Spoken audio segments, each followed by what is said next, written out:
Hey guys, welcome back to World of Warships. Today we're playing the Pommern, and we're gonna have an incredibly good time with it today, which is not what I was expecting going into this. In fact, I wasn't sure if I was gonna make a Pommern B video, because we all know this ship is struggling in today's passive meta.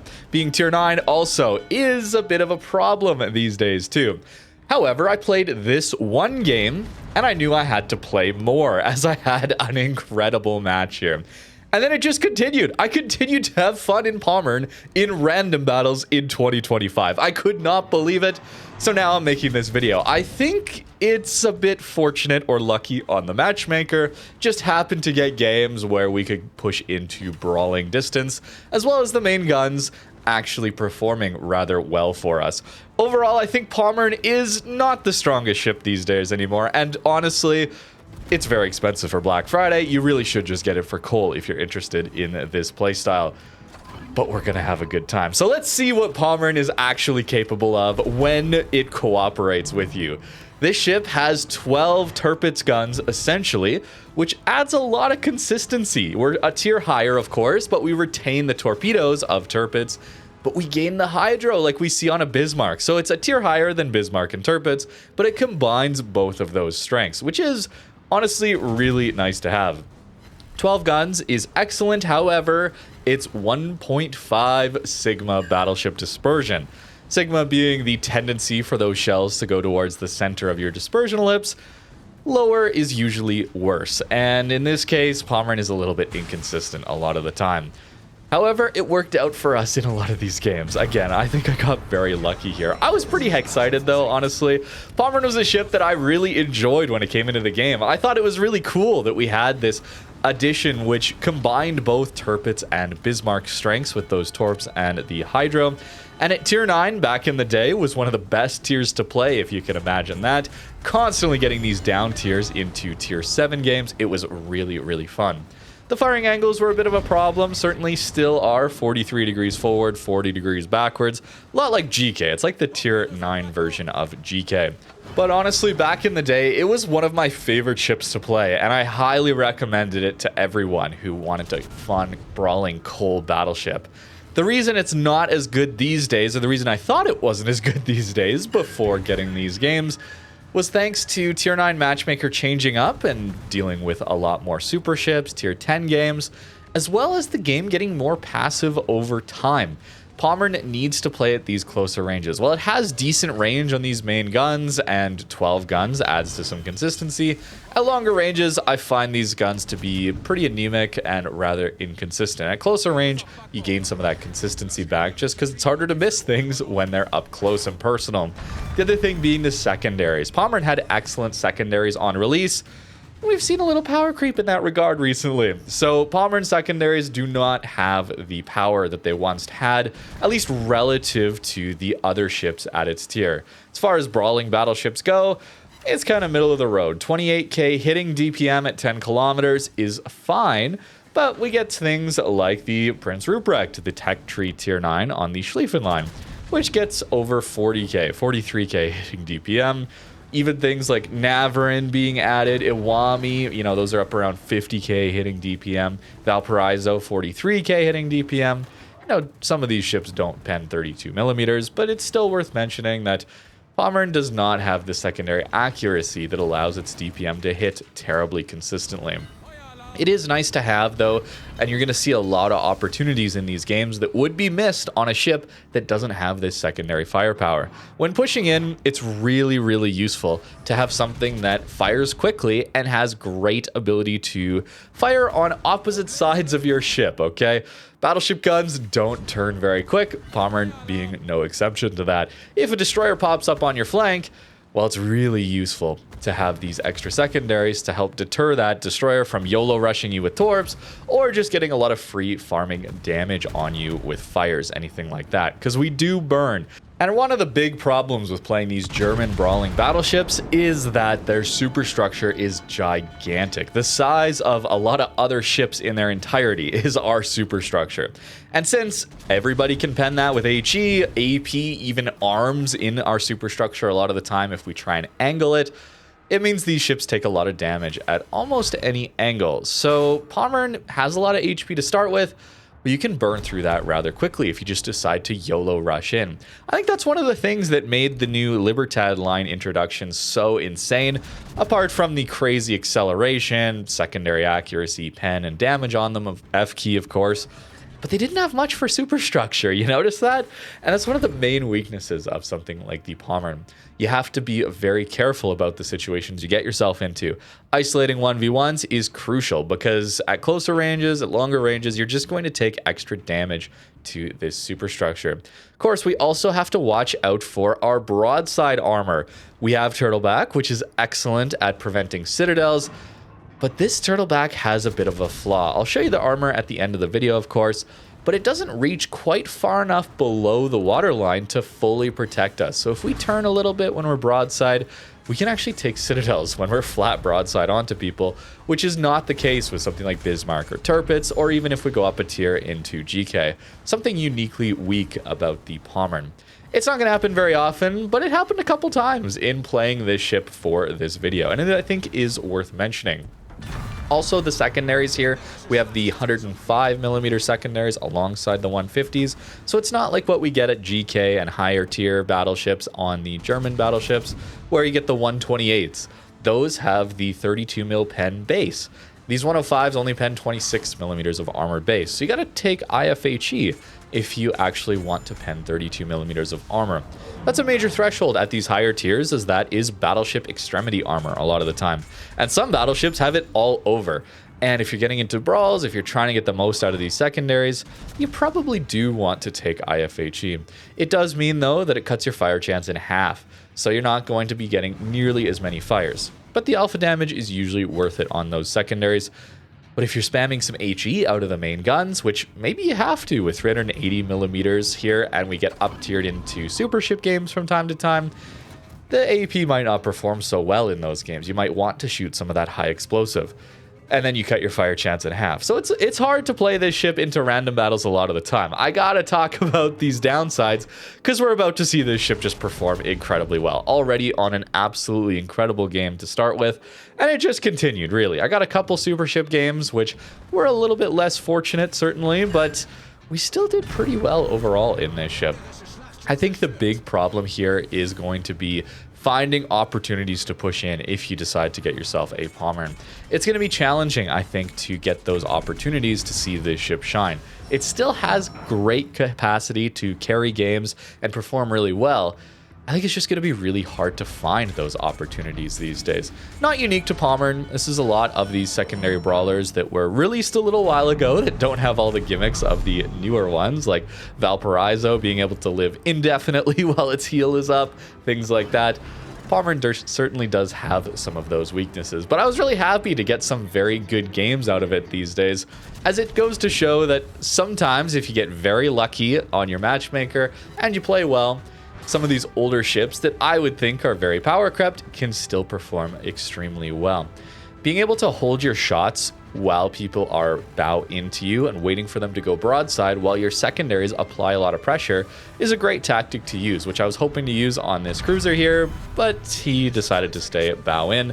Our secondaries, though, will finish the job there and secure us some kills again. Yeah, it's pretty nice to get a lot of XP out of these extra kills you're going to get out of your secondaries, just applying this chip damage over and over and over again. I should talk about the accuracy on these secondaries too yet. I forgot to mention that earlier.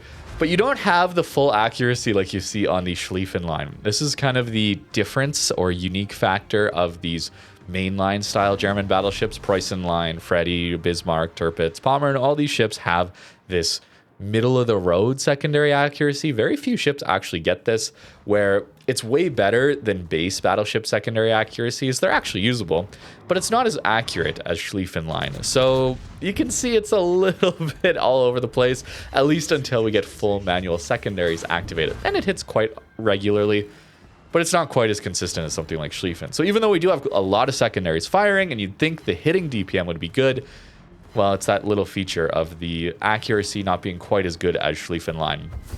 but it still gets us a bunch of secured kills. That's 4 close quarters experts, bro, on 7 kills, 200k damage. And we get the E, of course, as well. One of my better Pommern games for sure. And that was my first... Okay, I'll be honest with you guys. I just decided to play one because I thought, let me see what Pommern is like in 2025. I'm not sure I'll make a video on it necessarily. And then it performed that well. So here we are making the video.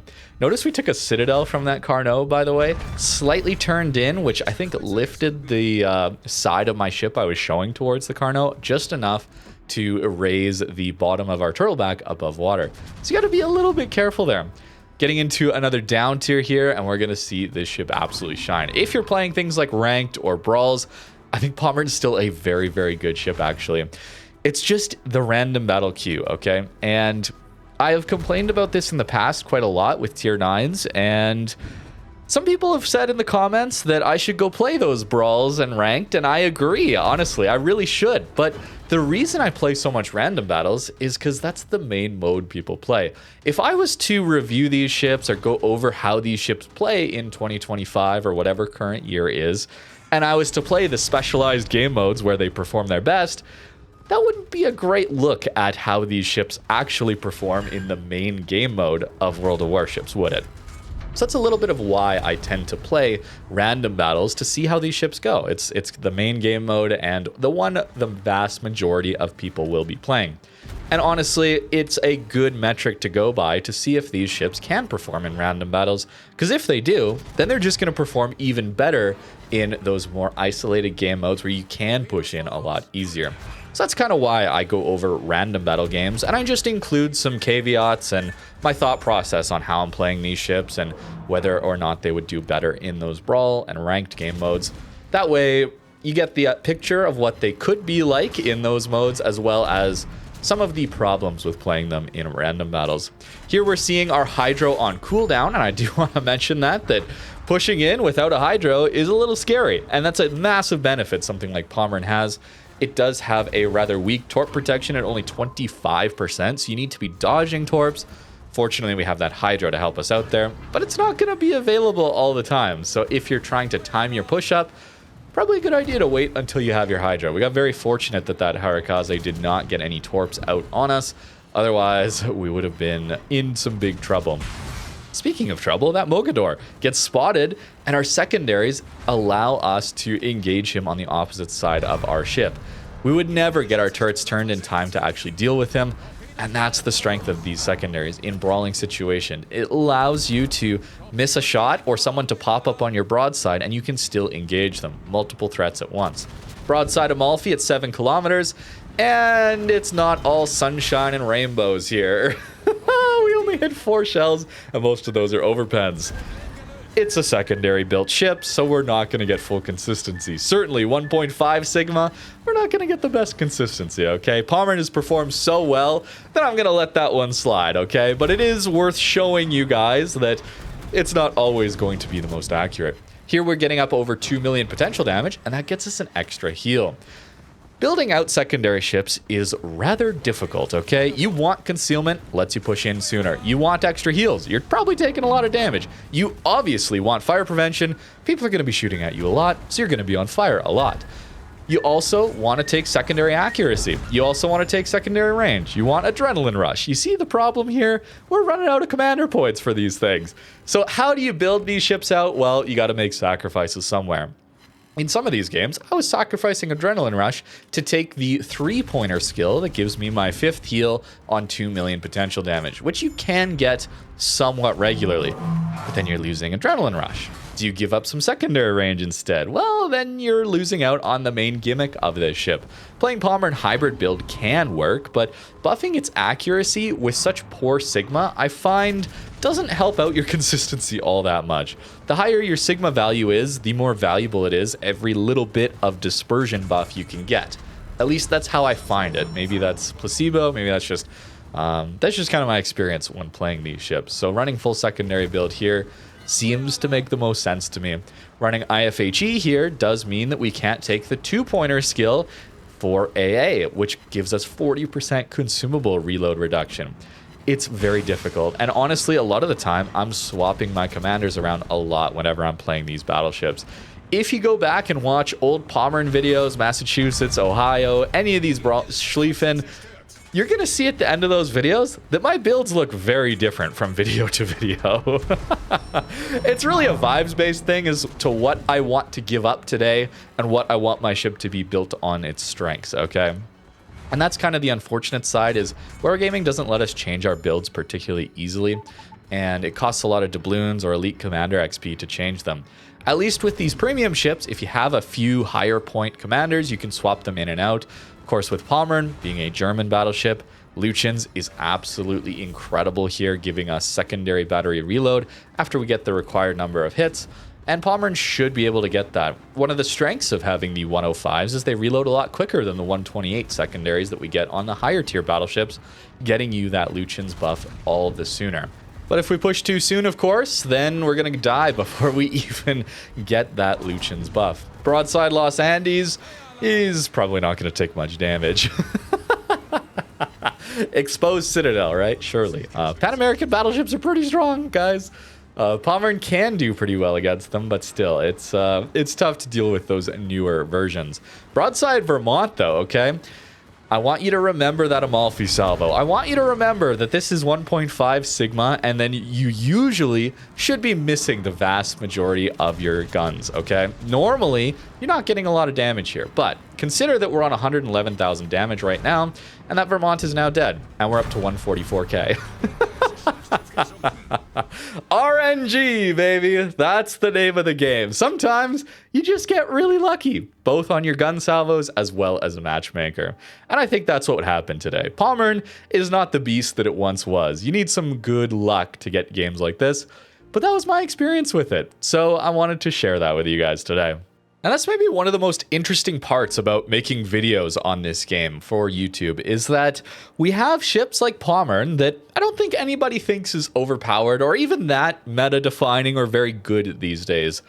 And yet I play a few games and get absolutely monstrous matches, and it goes incredibly well. So then, what do I say about that, right? Like, I don't think it's actually that good, and you shouldn't be rushing out to buy it necessarily, right? Like, it's for coal, especially. You get it for coal if you have that option, right? But then we get ships that are more meta-defining, and maybe I just have a bad string of games, and my experience with it isn't so good. Yet, I don't think it's a bad ship, right? It's very interesting to see that difference play out while trying to make videos for this game. And I guess maybe that speaks to needing to play this game a lot and certain ships a lot to really see how they go over the long term. My initial impressions of ships back in the day, certainly I've been very, very wrong about ships. Wisconsin was a great example. I was so wrong there early on. But I legitimately did have a string of bad games to start with that ship, and that shaped my opinion. But then I played it more, and we saw the insane strength of Wisconsin. But maybe I should have played it more before putting out initial videos, right? And here we're seeing the opposite of that, where I think a ship that's not so good is performing incredibly well. Maybe a more recent example actually is Jean Bart that I looked at recently. I actually ended up getting some good games for that video, and we made a good video on Jean Bart, I think. But it took me a while to get those good games, so it was a little bit of a struggle. And yet, I do think Jean Bart is much better than Pommern. So, very interesting. Maybe that's a little too inside baseball or whatever with YouTube, but it's just something that I find very interesting here when I get a quote-unquote bad ship like Pommern, and it just goes so well, bro. It's kind of interesting. It's very interesting. I find it funny. These 380s, a little longer reload too on them, but decent range, and when they hit, surprisingly can do quite well. Here's a bit of a full secondary build, by the way, giving up the healing. This is the build to run if you're thinking, yeah, I'm not getting to my 4th or 5th heal very often, then why would I spend the points on it? Right, that would be a good option. Gets you down to 13.6 detect, which is pretty solid for a battleship this large. Here's the build I'm running on it. Such a large ship, it's hard to take advantage of prop mod to dodge things, honestly. This ship is very big, and even with prop mod, you're just getting hit a lot. So reducing the duration of those fires is very, very nice. But you could swap it to prop mod. It also works quite well, I gotta say. But this time, I ended up running damage control mod. I also tried some games where, again, I didn't have AR. I swapped over to improved repair party readiness, and I swapped IFHE over to a defense and ASW expert. Trying to get my consumable reload down, getting that 5th heal. Worked pretty well in some of these games too. So there's a lot of different ways you can build it. As for a more standard build, if you're just wanting to brawl a lot of the time, this is probably what I would go with, as you're getting the most value out of your skills. The heal, the 5th heal, you're not going to make use of every game, where AR you're going to make use of every game. Extra secondary range, you're probably going to make use of every game. Concealment, you're going to make use of every game. Fire prevention, you're going to make use of every game. So I'm fortunate enough to have played a long time to get a lot of elite commander XP that lets me retrain things. I got a lot of commanders that let me try different builds, for example. But if you don't, try to build for skills that you're going to make use of, not, oh, maybe 1 in 10 games, this will keep me alive for a little longer. That kind of thing is probably what I would go for if I didn't have as many commanders to shuffle around. Here is the armor profile. Looks pretty good, right? 80 mil deck armor, even in places, 50 there. But again, it's just superstructure, right? Like, wow, look at the armor. And then, oh. And then, of course, here is the turtleback. It is below water, okay? And it's well angled, it's well armored, right? But it lifts up just a bit too much in some of these turns. Maybe I can give you another example. Like, yeah, let's look at Tirpitz, okay? Look at how low in the water Tirpitz is. It extends a lot lower down, I find. And this little change, it's maybe not even by that much, but I find this little change does make a difference to the point where Pommern has... It ends up taking more citadels when you're broadside and you turn into the shells. It kind of lifts this up a little bit too much. It's a niche thing, okay, but it happened to me a couple times while recording for this video, so I did want to mention it.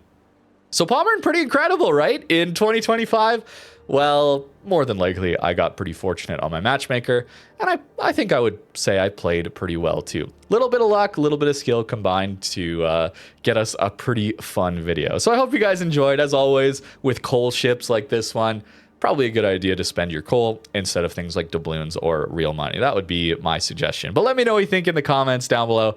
I hope you guys had fun looking at this older ship still performing well in 2025. Thank you very much for watching and have a great rest of your day.